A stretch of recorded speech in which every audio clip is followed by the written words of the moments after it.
Assalamualaikum warahmatullahi wabarakatuh. Alhamdulillahirabbil alamin wa bihi nasta'in wa ala umurid dunya waddin. Sayyidina Muhammad wa ala alihi washabihi ajmain, amma ba'du. Yang saya hormati Bapak dosen pengampu akhlak tasawuf Bapak Muhammad Khalid Wardi MHI. Tidak lupa pula teman-temanku yang senasib seperjuangan yang sangat saya cinta sayangi.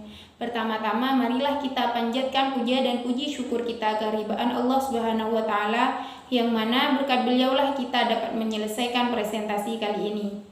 Yang kedua, sholawat beserta salam semoga tetap tercurah limpahkan kepada junjungan Nabi besar kita Nabi Muhammad SAW yang telah membawa kita dari alam jahiliyah menuju alam yang terang benderang, yakni agama Islam wal iman.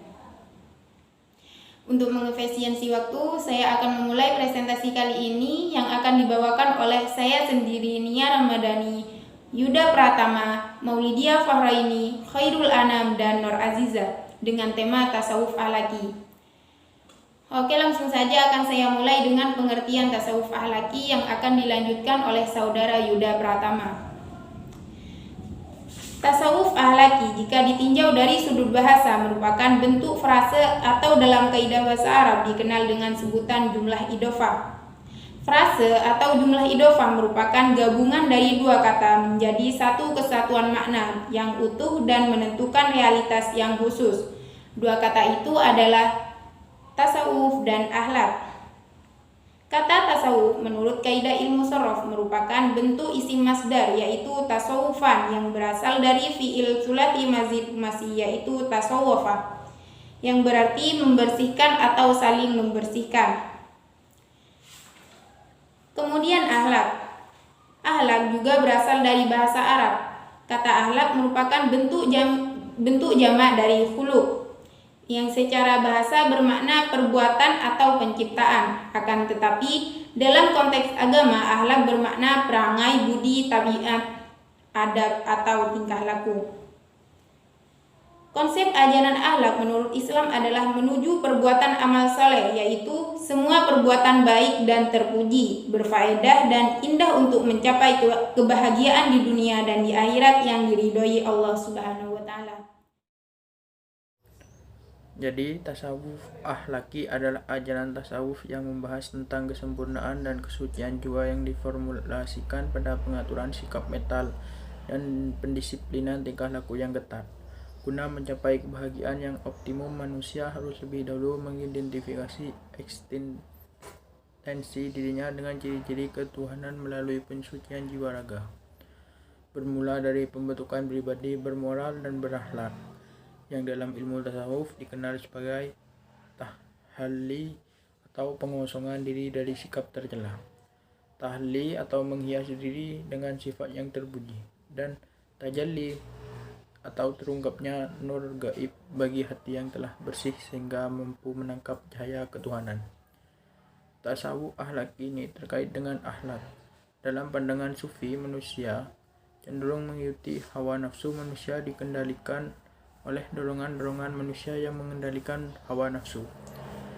Ia cenderung ingin menguasai dunia atau berusaha agar berkuasa di dunia. Ia akan lupa akan wujud dirinya sebagai hamba Allah dan jauh darinya karena tidak dikontrol hawa nafsu. Saya akan menjelaskan tentang tokoh pertama dan kedua. Tokoh-tokoh dan ajaran-ajaran tasawuf ahlaki. 1. Hasan al-Basri. Hasan al-Basri yang nama lengkapnya Abu Sa'id al-Hasan bin Yasar adalah seorang zahid yang amat masyhur di kalangan tabi'in. Ia dilahirkan di Madinah pada tahun 21 Hijriah atau 632 Masehi dan wafat pada hari Kamis bulan Rajab tanggal 10 tahun 110 Hijriah atau 728 Masehi. Ia dilahirkan 2 malam sebelum Khalifah Umar bin Khattab wafat. Ia dikabarkan bertemu dengan 70 orang sahabat yang turun menyaksikan peperangan Badar dan 300 sahabat lainnya. Dialah yang mula-mula menyediakan waktunya untuk memperbincangkan ilmu-ilmu kebatinan, kemurnian akhlak, dan usaha menyucikan jiwa di Masjid Basrah. Ajaran-ajarannya tentang kerohanian senantiasa didasarkan pada sunnah Nabi. Sahabat-sahabat Nabi yang masih hidup pada zaman itu pun mengakui kebesarannya. Karir pendidikan Hasan al-Basri dimulai dari Hijaz. Ia berguru hampir kepada seluruh ulama di sana. Bersama ayahnya, ia kemudian pindah ke Basrah, tempat yang membuatnya masyhur dengan nama Hasan al-Basri. Puncak keilmuannya ia peroleh di sana. Hasan al-Basri terkenal dengan keilmuannya yang sangat dalam. Di samping dikenal zahid, ia pun dikenal sebagai seorang yang wara' dan berani dalam memperjuangkan kebenaran. Di antara ajaran Hasan al-Basri adalah satu perasaan takut dalam hati yang menyebabkan hati tenang lebih utama daripada perasaan yang tenang mengakibatkan hati yang takut. 2. Dunia adalah tempat beramal. 3. Tafakkur membawa kita kepada kebaikan dan selalu berusaha untuk mengerjakannya. 4. Banyak perasaan duka di dunia yang mengakibatkan dan memperteguh amal kebaikan atau soleh. Haris bin Asad al-Muhasibi yang nama lengkapnya adalah Abu Harith bin Asad al-Muhasibi. Wafat pada tahun 234 Hijriah. Ia adalah seorang tokoh sufi yang banyak mengamati berbagai fenomena-fenomena di masyarakat muslim. Dalam pandangannya, seseorang akan mendapatkan keselamatan di akhirat dengan melakukan ketaatan dan ketakwaan serta meneladani pola perilaku Nabi Muhammad SAW.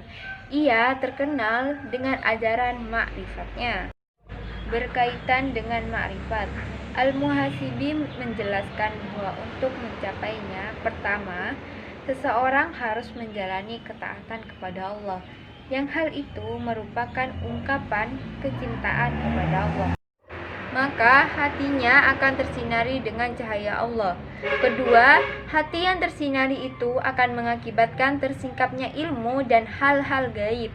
Ketiga, yaitu sang sufi mengalami fana wa al-baqa.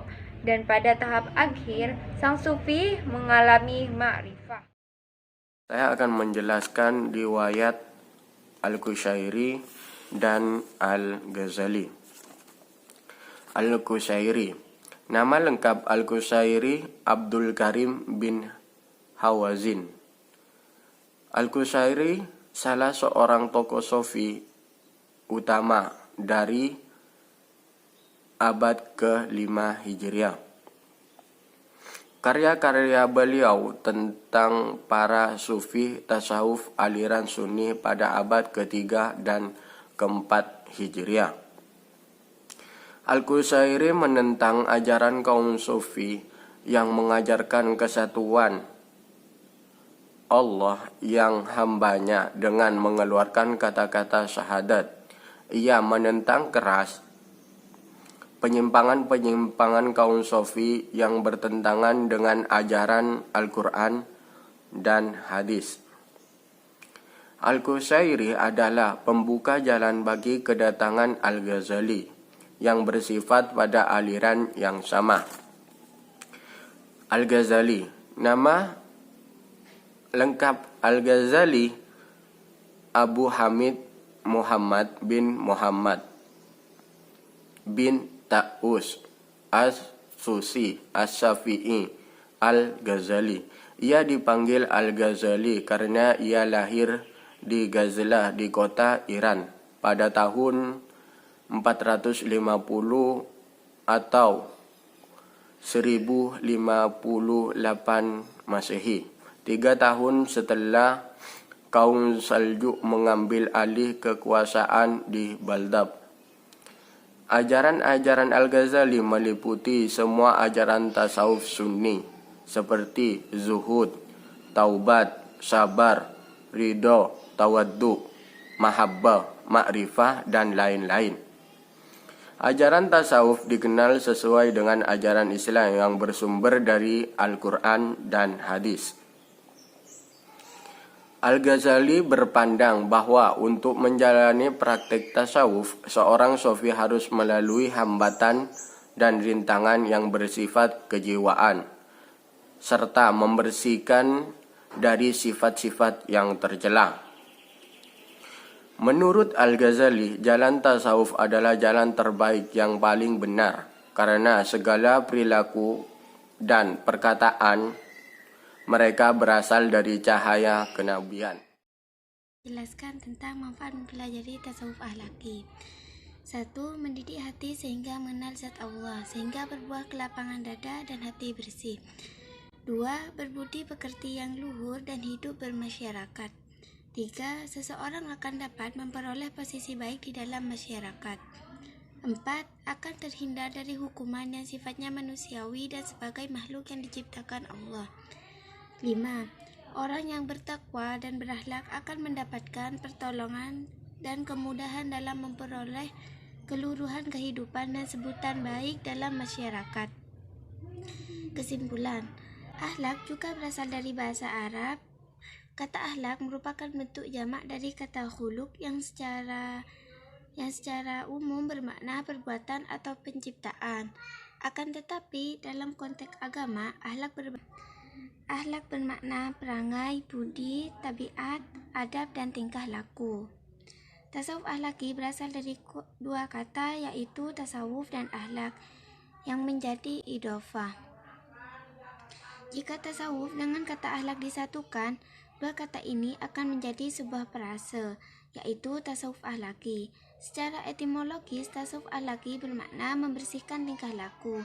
Jika konteksnya manusia yang menjadi sasarannya, tasawuf akhlaki ini bisa dipandang sebagai sebuah tatanan dasar untuk menjaga akhlak manusia atau dalam sosialnya moralitas masyarakat.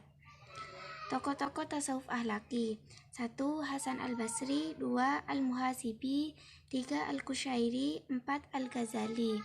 Mungkin cuma ini yang bisa kami sampaikan. Kurang dan lebihnya mohon maaf. Assalamualaikum warahmatullahi wabarakatuh.